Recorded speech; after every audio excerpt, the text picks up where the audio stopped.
Okay, everyone, welcome back to the channel. Welcome back to the series of Essential Programming C++ for Cisco Networking. और इसके अंदर हमारे पास C++ Essential का part number 2 है, जिसके अंदर है हमारे पास कुछ study resources, object oriented programming क्या होती है, क्लास, ऑब्जेक्ट्स, इनहेरिटेंस, एनकैप्सुलेशन और जनरलाइजेशन, स्पेशलाइजेशन, पॉलीमॉर्फिज्म, सब कुछ हम इसके अंदर पढ़ेंगे। यूनिटरी टाइप्स के बारे में, एक्सेप्शंस के बारे में और इनहेरिटेंस के ऊपर तो पूरा एक मॉड्यूल है यहाँ पे। अब इसको सॉल्व करने का आसान तरीका, अगर हम सिर्फ फोकस करें आगे तक, फर्स्ट ऑफ ऑल तो ये है कि ये जो जितने भी टिक्स हैं यहाँ पे, आप इनको यहाँ पे ऐसे लगा दो कि भाई ये मैंने कर लिया या मुझे आता है, ठीक है। उसके बाद बीच में ये जो मॉड्यूल्स हैं, मॉड्यूल 1, मॉड्यूल 2, 3 एंड 4, मुझे अब तक फिलहाल ये लग रहा है कि ये ऑप्शनल है। अगर आप नहीं भी दोगे तो बात बन जाएगी, लेकिन बाकी ऑप्शन है या नहीं, लेट्स सी। अगर हम क्या करते हैं कि फिलहाल हम मॉड्यूल 1, 2, 3, 4 को करते हैं स्किप, और हम इसका पार्ट 2 जो समरी टेस्ट है वो परफॉर्म करते हैं, ठीक है। और देखते हैं कि ये हो पाता है या नहीं। अगर होता है और हमें नेक्स्ट जो फाइनल टेस्ट वाला ऑप्शन है वो एनेबल होता है, क्योंकि फिलहाल देखिए रिस्ट्रिक्टेड आ रहा है यहाँ पे, तो अगर ये एनेबल हो जाएगा तो इसका मतलब है कि ये ऑप्शन है और हम इसको नहीं भी देंगे तो गुजारा हो जाएगा। तो अब हम चलते हैं पार्ट 2 के समरी टेस्ट की तरफ, जिसके अंदर क्लासेस और इनहेरिटेंस के ऊपर बात होने वाली है, और ये सही हमारी जान खाएगा पैसेंजर। ओके, तो हम इसको करते हैं स्टार्ट। होपफुली स्टार्ट हो जाएगा मॉड्यूल्स के बगैर। समरी टेस्ट है जी, प्रोसीड करते हैं, एक्सेप्ट करते हैं। 30 क्वेश्चंस हैं और 70% मार्क्स चाहिए इसको पास करने के लिए। हम इसको करते हैं start. Okay, which of the following is user defined data type, choose all correct options. इन सब के अंदर यूजर डिफाइंड डाटा टाइप कौन सी है? अब यूजर डिफाइंड डाटा टाइप कौन सी होती है? कुछ दो टाइप्स की होती है डाटा टाइप, एक होती है प्री डिफाइंड, एक होती है यूजर डिफाइंड। प्री डिफाइंड वो होती है जैसे ये लिखी है, int is equal to 2, character is equal to, ये हमारी इंट होती है, प्री डिफाइंड डाटा टाइप होती है। स्ट्रक्चर्स, क्लासेस, इन्यूमरेशन जो होती हैं ये हमारी यूजर डिफाइंड डाटा टाइप होती है। अब इसके अंदर पॉइंट नंबर ये जो 4 है, ये वाला ऑप्शन नंबर 4 स्ट्रक्ट, ये हमारा यूजर डिफाइंड डाटा टाइप है। सॉरी, मैंने आई थिंक बोलते बोलते इन्यूमरेशन बोल दिया। enum is not user defined data type. user defined दो किस्म की होती है, स्ट्रक्चर एंड क्लास, बस। तो इसके अंदर स्ट्रक्चर है, ऑप्शन नंबर 4 इसका आंसर है। Okay, which of the following, what is the output of the following code. तो हम भाई कोड वाला काम तो हम सीधा ऐसे ही करेंगे, क्योंकि इतना दिमाग चलाने का भी मूड ही नहीं है। इनवैलिड आर्गुमेंट टाइप, यहाँ पे हमें देख रहा है कंपाइलेशन फेल। उसके बाद अगेन हम इसको करते हैं कॉपी। इसके अंदर कमेंट्स हैं, कमेंट्स क्यों है यहाँ पे? इंसर्ट कोड है। अच्छा, विच code inserted into the main function generate output ZA। तो भाई ये इन्होंने हमें एक कोड ब्लॉक दे दिया, उसमें इन्होंने बोला है कि भाई इस जगह पे आपने कोड इंसर्ट करना है इनमें से कोई, और आंसर हमारा ZA आना चाहिए। तो हम एंड से स्टार्ट करते हैं, ठीक है, और हम इस कमेंट वाली जगह पे ये पुट कर देते हैं, कंपाइल एंड एग्जीक्यूट करते हैं। हमारा आंसर ZA आना चाहिए। अगर आ गया तो यही हमारा ऑप्शन है, ZA आ गया, ठीक है जी। ऊपर से क्यों स्टार्ट करें, हम नीचे से करेंगे, तो ये इसका आंसर, ठीक है। उसके बाद अगेन हम इसको करते हैं कॉपी एंड पेस्ट, ठीक है, कंपाइल एंड एग्जीक्यूट, और हमारा आंसर 1 आ गया, ठीक है। तो ये 1 लगाते हैं यहाँ पे। नेक्स्ट क्वेश्चन है हमारे पास, क्वेश्चन नंबर 5 है मेरे पास यहाँ पे। अगर आपने पुरानी वीडियोस देखी हैं तो उसमें मैंने सारा एक्सप्लेन किया है कि आपने इसको कैसे करना है, और ये वीडियोस को देख के आपके लिए कैसे हेल्पफुल होगा। तो -1 -2 इसकी आंसर। काफी लंबा क्वेश्चन है यहाँ पे, तो हम इसको यहाँ से करते हैं solve. Okay, which code inserted into the class section and generates the output ABC।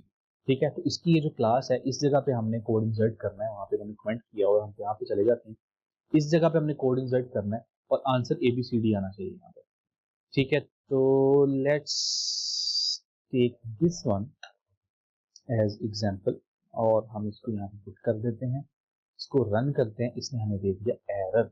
Error क्यों दिया है इसने? क्योंकि यहाँ पे कॉपी में अगर इसकी कॉमा चेंज हो जाते हैं तो नहीं, इसने अभी भी हमें एरर दिया, तो ये नहीं हो सकता शायद।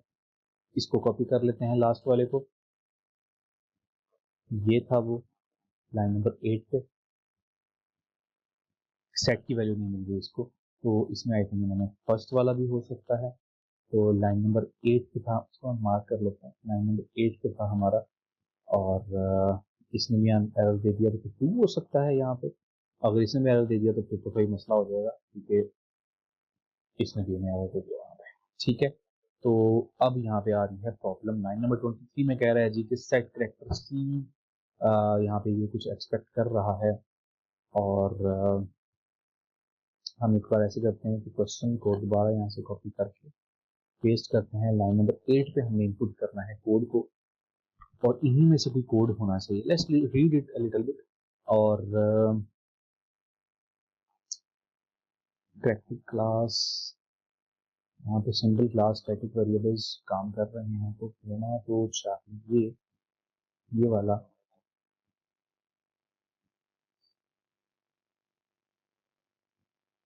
यहाँ पे सेट के अंदर ये फैक्टर सी, सेट के अंदर मैं ऐसे सी नहीं डाल सकता, ऐसे डाल सकता हूँ। बहुत पुराना हो गया तो A B C C is the answer. Okay, A B C C आया। अगर मैं यहाँ पे डी डाल दूँ कहीं डी ना आ जाए, हमें ए बी सी डी चाहिए, तो A B C D answer आ गया हमारा यहाँ पे। और हम इस हिसाब से सेट डी के अंदर डी पास करना है हमें वैल्यू में, और ये आंसर आएगा हमारा। ठीक है, void set value vector C, और ये वाला होना चाहिए। एक बार इसको हम दोबारा चेक करते हैं। खाली छोड़ा इसको, लाइन नंबर 8 के अंदर आके इसको कॉपी पेस्ट किया, कंपाइल एंड एग्जीक्यूट। इसने हमें एरर दे दिया। ओके, इसको यहाँ पे कॉमास में इशू था, उसके बाद उसने हमें एरर यहाँ पे दे दिया, नो मैचिंग वेरिएबल। तो वैल्यू इज इक्वल टू सी नहीं होनी चाहिए, ए बी सी डी है यहाँ पे। Let's go with option B. Let's see कि ये क्या करता है, क्योंकि इसके थ्रू हमारे एरर्स खत्म हो रहे हैं, इसके थ्रू हमारा आंसर निकल के आ रहा है। मुझे ए पे भी शक हो रहा है, लेकिन let's go with this one. हमारे पास 9 गलत करने के चांस हैं, तो एक आधा गलत हो भी जाएगा तो खैर है। Okay, next compile and execute, और आंसर हमारा आ गया जी 22 लगाया नेक्स्ट। उसके बाद next again copy, compile and execute, compile and execute, answer is 13। ठीक है जी।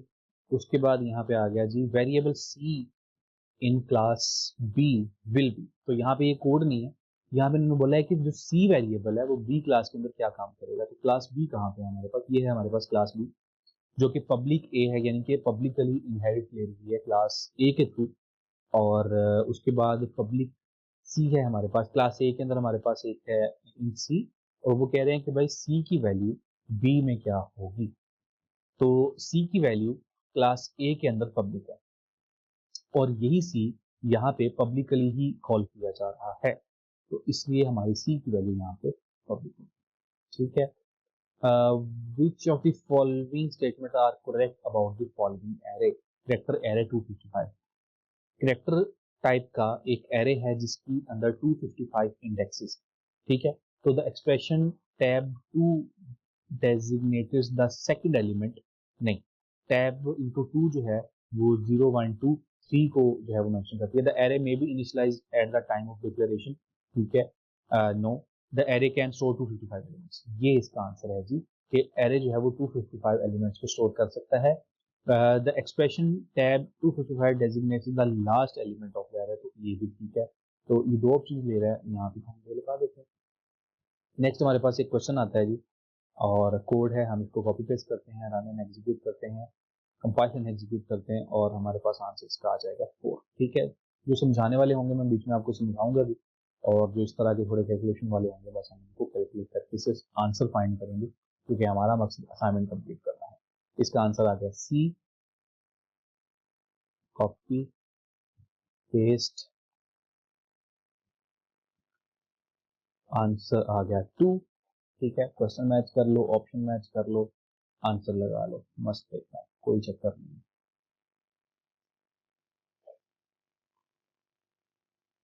अगेन जैसे मैंने पहले भी कई बार बताया कि आप ये वीडियो देख के अपना सर्टिफिकेशन वाला पोर्शन कंप्लीट कर सकते हैं। अगर आपसे नहीं होता, मसले मसाइल आते हैं, तो भाई छोटी मोटी हेल्प आप ले सकते हैं, कमेंट सेक्शन में आके पूछ लेना, आपके जो भी मसले होंगे मैं आपको बता दूंगा।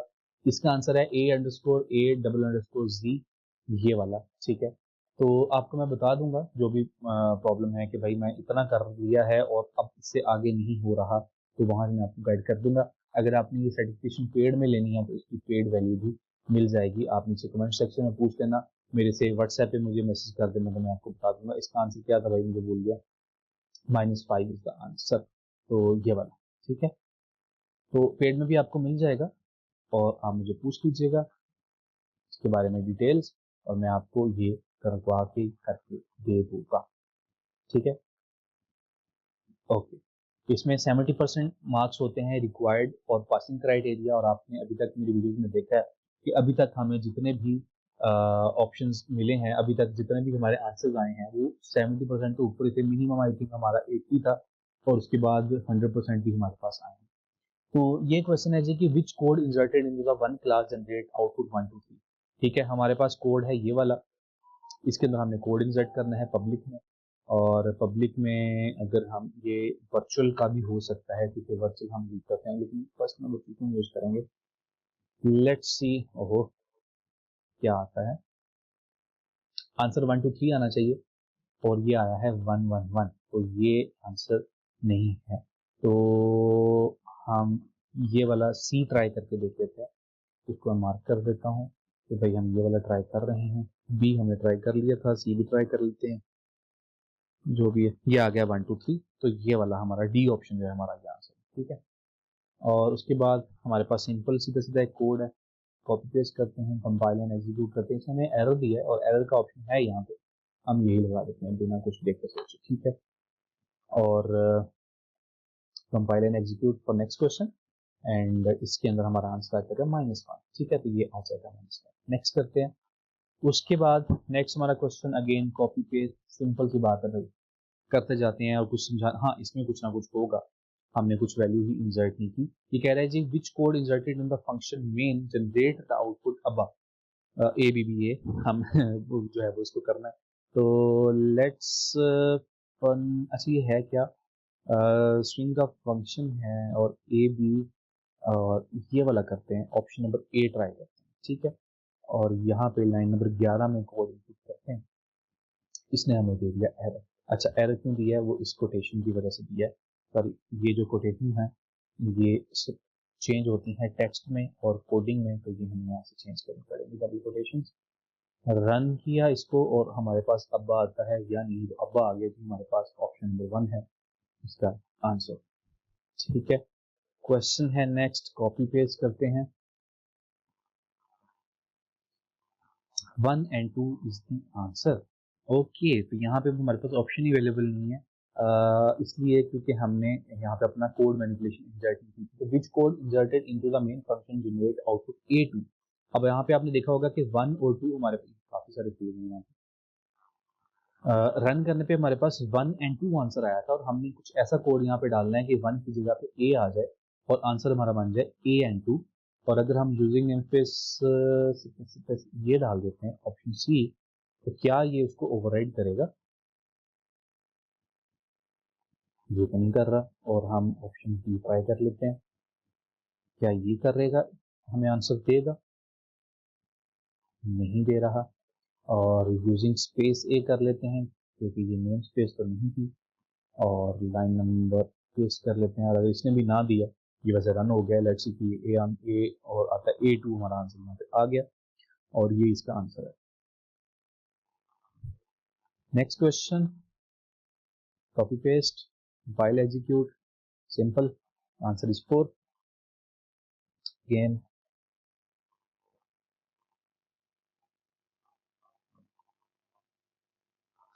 हेलो वर्ल्ड यहाँ पे हमारा आंसर है जी, और हेलो वर्ल्ड के आगे कोई साइन नहीं है, एक्सप्लेनेशन वगैरह, तो ये दो ऑप्शन पर ये वाला हमारा आंसर आएगा। इसमें भी हमने आउटपुट ही फाइंड करना है, तो हम इसके अंदर भी आउटपुट ही करते हैं जी, 0 1 0। ठीक है, हमारा यहाँ पे आंसर है 0 1 0, जो 0 10 है, यहाँ पे कोई बाइनरी नंबर्स नहीं थे तो हम इसको 0 1 0 नहीं पढ़ेंगे, 0 10 is the answer. 0 is the answer for this question. Question number 27 तक हम पहुंच गए हैं, तो शुक्र है कि इस बार इसमें वेक्टर के क्वेश्चन नहीं है, बल्कि इस वेक्टर के क्वेश्चन आएंगे भी नहीं। वेक्टर वाले थे हमारे मॉड्यूल 1 में थे, फर्स्ट पार्ट में, और इसका आंसर 1 है, और ये हमारे सारे क्लासेस और फंक्शंस के रिलेटेड है।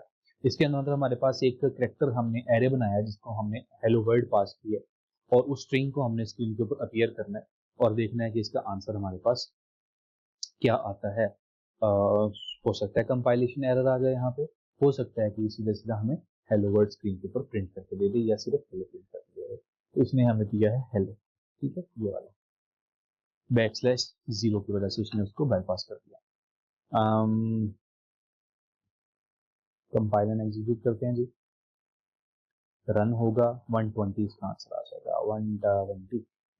लास्ट क्वेश्चन है जी, बोल बोल के थक गया हूँ और कुछ खास इतना बोला भी नहीं है मैंने काम की, लेकिन इसमें इतना कुछ है ही नहीं करने वाला। 1 इज द आंसर। तो यहाँ पे हमारा हो गया जी टेस्ट नंबर 2 भी कंप्लीट। सबमिट करते हैं, सारे दिए हैं, run submit yes. Hopefully 80% plus 87% हमारा यहाँ पे स्कोर आया। अब तक का हमारा मिनिमम जो है वो 80% था, एक में आई थिंक, और बाकी सब में 90 100 यही रेंज रही है हमारी, और 4 क्वेश्चन हमारे यहाँ पे गलत हुए। अब रिव्यू में अगर हम जाते हैं, they said partially correct, partially क्यों है करेक्ट, पार्शियली क्यों करेक्ट है, चूज ऑल दी आंसर। अच्छा हाँ, यहाँ पे मैंने वो इनम वाला भी आई थिंक लगाना था। मुझे इनम पे ना इतनी कंफर्मेशन नहीं है, मैंने शुरू में भी आपको बताया था कि मेरे मुंह से निकला है इनम, लेकिन वो था भी, आई डोंट नो, बस छोड़ें इस चीज को। नेक्स्ट हमारा इनकरेक्ट हुआ है ये वाला, ये आई थिंक वो है जो आंसर शायद ये दे रहा था, ये दे रहा था, पर सही तो मैं बताएगा नहीं। ठीक है, इसमें भी मल्टीपल हमने लगाने थे, तो ठीक है, हमारा यहाँ पे हो गया कंप्लीट। हम इसको बंद करते हैं, पेज को रिफ्रेश करते हैं, तो ये हमारा पार्ट 2 वाला समरी जो है ये कंप्लीट हो जाएगा, मार्क एज कंप्लीटेड हो जाएगा। और जैसे ही ये मार्क एज कंप्लीट हुआ है, फाइनल टेस्ट जो है हमारा ये यहाँ पे हो जाता है ओपन, और फाइनल टेस्ट के अंदर हमारे पास है मल्टीपल चीजें। तो ये चीजें हम करते हैं नेक्स्ट वीडियो के अंदर।